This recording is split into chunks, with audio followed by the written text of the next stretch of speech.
साथियों नमस्कार। पटना बिहार से मैं अमिताभ कुमार दास, आईपीएस 94 बैच, और आप देख रहे हैं मेरा अपना यूट्यूब चैनल दास बोले बिंदास।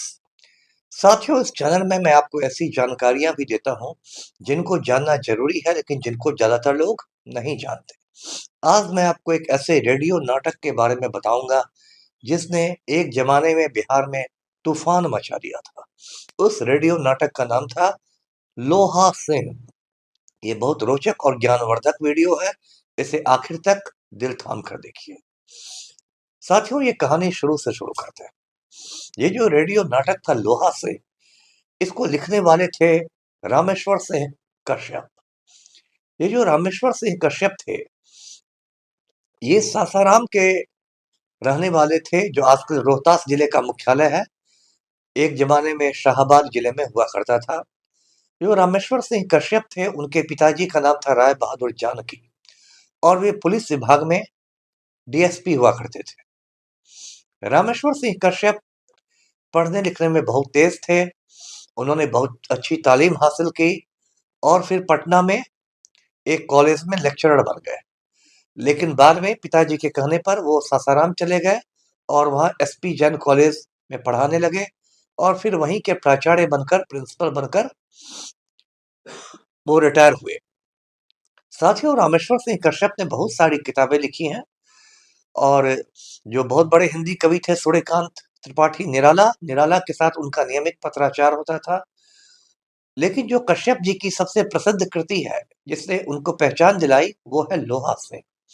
ये जो लोहा सिंह रेडियो नाटक था, ये 1954 में प्रसारित होना शुरू हुआ आकाशवाणी पटना पर, और इसकी लगभग 400 कड़ियां बनी। और 1950 के दशक में, 60 के दशक में इसने, समझिए, पूरे बिहार में एक हंगामा खड़ा कर दिया था। इतना ज्यादा ये लोकप्रिय रेडियो नाटक था। इस नाटक का जो मुख्य किरदार है लोहा सिंह, वो एक भूतपूर्व फौजी है, यानी आर्मी से रिटायर किया है, और उसने प्रथम विश्व युद्ध यानी पहली आलमी जंग में हिस्सा लिया था, अफगानिस्तान में अंग्रेजों की सेना में शामिल होकर। और वो हमेशा अपनी बहादुरी के किस्से सुनाता रहता है कि काबुल के मोर्चा पर मैंने ये किया, काबुल के मोर्चा पर मैंने वो किया। आप जानते हैं अफगानिस्तान की राजधानी है काबुल, जो काबुल नदी के पास बसा हुआ शहर है। बहुत खूबसूरत शहर है, और काबुली वाला के किस्से भी आपने सुने होंगे। तो ये जो लोहा सिंह है, ये हमेशा काबुल के मोर्चे की बात करता है कि मैं ऐसे मरते मरते बचा, मैं ऐसे मौत के मुंह से निकला, मैंने ऐसे दुश्मन को उड़ाया, मैंने ऐसे गोला फेंका, ये हुआ वो हुआ। और जैसे हमारे प्रधानमंत्री नरेंद्र मोदी काफी फेंकू हैं, बढ़ चढ़ कर बात बनाते हैं, लोहा सिंह भी कुछ फेंकू किस्म का किरदार था। लेकिन उसका उद्देश्य लोगों को ठगना नहीं था, मनोरंजन करना था। लोहा सिंह का एक मित्र है पाठक बाबा, जिसको लोहा सिंह बोलता है फाटक बाबा। और फाटक बाबा से भी उसका नोक झोंक चलता रहता है, और वो फाटक बाबा को भी किस्से बताता है। लोहा सिंह अपनी पत्नी को खदेड़न की मदर कह के बुलाता है, यानी कि लोहा सिंह के बेटे का नाम है खदेड़न। आप जानते हैं कि बिहार में या यूपी में जो थोड़ा परंपरा से बंधे लोग होते हैं, वो लोग अपनी बीवी का नाम नहीं लेते, या जो महिलाएं होती है वो अपने हस्बैंड का नाम नहीं लेती हैं, और हस्बैंड को मुन्ने का पापा कहकर पुकारती हैं। तो इसी तरह जो लोहा सिंह है, वो अपनी वाइफ को खदेड़न की मदर कह के बुलाता था, और वो बिल्कुल तंग हो जाती थी, कहती थी कि बिल्कुल ये सुग्गा के जैसा मेरा नाम पढ़ता रहता है, बार बार खदेड़न की मदर, खदेड़न की मदर करते रहता है। और उस जमाने में ये रेडियो नाटक इतना पॉपुलर हो गया था कि बिहार में बहुत सारे लोग अपनी बीवी को खदेड़न की मदर कह के बुलाने लगे थे। साथियों, ये जो लोहा सिंह रेडियो नाटक था, इसकी लोकप्रियता 1962 में चरम पर पहुंच गई, जब चीन ने भारत पर हमला कर दिया था। आपको पता है 1962 में भारत चीन युद्ध हुआ था। जो हमारे प्रधानमंत्री थे पंडित नेहरू, वो भारत और चीन में मित्रता चाहते थे। वो चाहते थे कि एशिया की दोनों महाशक्तियां, दोनों प्राचीन सभ्यताएं मिलजुल कर रहें। लेकिन जो चीन के नेता थे माओ डेजोंग और झाओ एनलाई, उन लोगों ने नेहरू जी की पीठ में खंजर भोंक लिया, और चीन ने 1962 में भारत पर हमला कर दिया लद्दाख और नेफा पर। नेफा का नया नाम है अरुणाचल प्रदेश। तो उसको लेके पूरे देश में चीन के प्रति एक गुस्सा था, और जो ये लोहा सिंह था उसका भी खून खौल रहा था, और चीन को वो बहुत भला बुरा कहता था। चीन के खिलाफ काफी वो आग उगलता था, और ये खबर चीन तक पहुंच गई। चीन में मीडिया ने ऐसा कहा कि पंडित नेहरू ने एक भैंस पाल ली है जिसका नाम है लोहा सिंह, और ये जो लोहा सिंह है जब न तब चीन की दीवार पर अपने सिंग मारता रहता है। आप जानते हैं चीन की महान दीवार है, हजारों मील लंबी।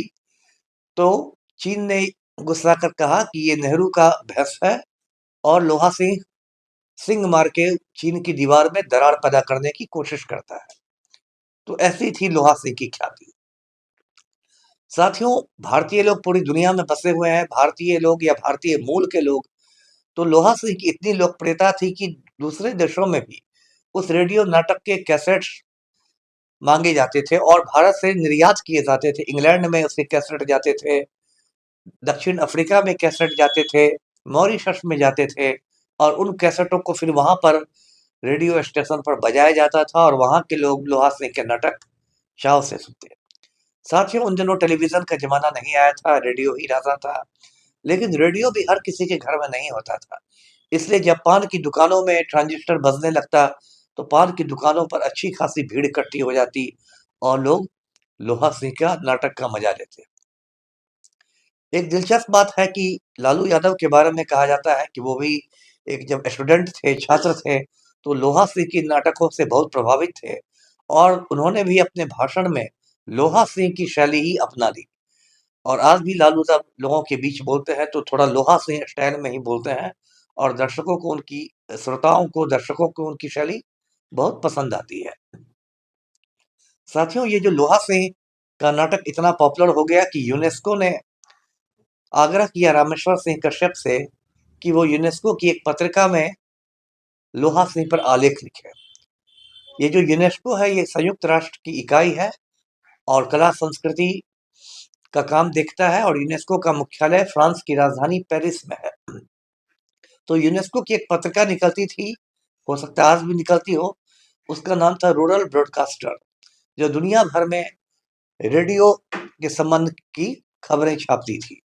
तो रामेश्वर सिंह कश्यप से यूनेस्को ने अनुरोध किया कि आप अपने रेडियो नाटक के बारे में इसमें लिखें, और कश्यप का आलेख भी उसमें छपा उस पत्रिका में, जिसका शीर्षक था अबाउट लोहा सिंह, यानी लोहा सिंह के बारे में।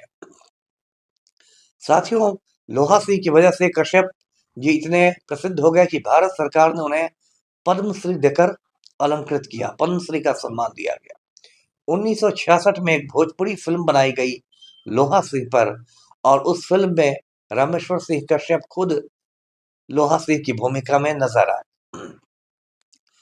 साथियों, इस तरह लोहा सिंह का नाम बढ़ता गया, और धीरे धीरे टेलीविजन का जमाना आ गया, लोगों ने रेडियो सुनना बंद कर दिया।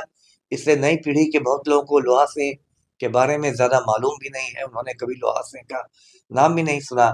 लेकिन 1992 में 92 में प्रकाश झा रामेश्वर सिंह कश्यप से मिलने सासाराम पहुंचे। आप जानते हैं प्रकाश झा बिहार के ही रहने वाले हैं, बहुत बड़े फिल्म निर्माता है, उन्होंने अच्छी अच्छी फिल्में बनाई हैं, जैसे मृत्युदंड, दामुल, अपहरण, इस तरह की फिल्में बनाई हैं। तो प्रकाश झा चाहते थे कि वो भी लोहा सिंह पर एक फिल्म बनाए, और इसके लिए वो रामेश्वर सिंह कश्यप की अनुमति लेने आए, क्योंकि आप किसी के नाटक पर, कहानी पर या उपन्यास पर तभी फिल्म बना सकते हैं जब लेखक आपको इसका परमिशन दे दे, अनुमति दे दे, और इसके लिए आपको लेखक को उसका पारिश्रमिक भी देना पड़ता है, मेहनताना भी देना पड़ता है। तब तक रामेश्वर सिंह कश्यप बहुत गंभीर रूप से बीमार थे, वो डायबिटीज के मरीज बन चुके थे, जिसको हिंदी में मधुमेह कहते हैं, चीनी की बीमारी। लेकिन प्रकाश झा को उन्होंने ये लोहा सिंह नाटक पर फिल्म बनाने का अधिकार नहीं दिया, क्योंकि प्रकाश झा फिल्म में कुछ परिवर्तन करना चाहते थे, लोहा सिंह की कहानियों के साथ कुछ छेड़छाड़ करना चाहते थे। तो इस पर रामेश्वर सिंह कश्यप नाराज हो गए, उन्होंने कहा कि नहीं, मेरे नाटक में कोई छेड़छाड़ नहीं होगा, आपको फिल्म बनानी है तो ज्यों का त्यों बनाइए। तो प्रकाश झा निराश होकर बंबई लौट गए। उसके कुछ वक्त बाद ही रामेश्वर सिंह कश्यप का इंतकाल हो गया, मौत हो गई। साथियों, इस वीडियो को बनाते समय मुझे और भी अपने बचपन के किस्से याद आ रहे हैं। जब हमारे ज़माने में रेडियो का ज़माना था और मैं अपने बाबूजी के साथ बैठकर रेडियो पर बहुत सारे समाचार सुनता था, बहुत सारी बातें सुनता था। उस पर मैं कभी एक अलग वीडियो बनाऊँगा। लेकिन इस वीडियो के ज़रिए मैं कहना चाहता हूँ कि जो रामेश्वर सिंह कश्यप के जो वंशज हैं, उनसे मेरा अनुरोध है कि वो लोग प्रकाश झा को, चूँकि बहुत अच्छे फ़िल्म निर्माता हैं, लोहा सी फ़िल्म बनाने के अधिकार दे दें। अन्यथा फिर हो सकता है लोहा सिंह वाली फिल्म नहीं बन सके, और वो जो लोहा सिंह वाली फिल्म बनेगी वो एक तरह से रामेश्वर सिंह कश्यप को एक श्रद्धांजलि भी होगी, एक ऐसे महान नाटककार को जिनको आज का बिहार, आज का भारत लगभग भूल सा गया है। तो वीडियो को लाइक कीजिए, शेयर कीजिए, चैनल को सब्सक्राइब कीजिए। धन्यवाद।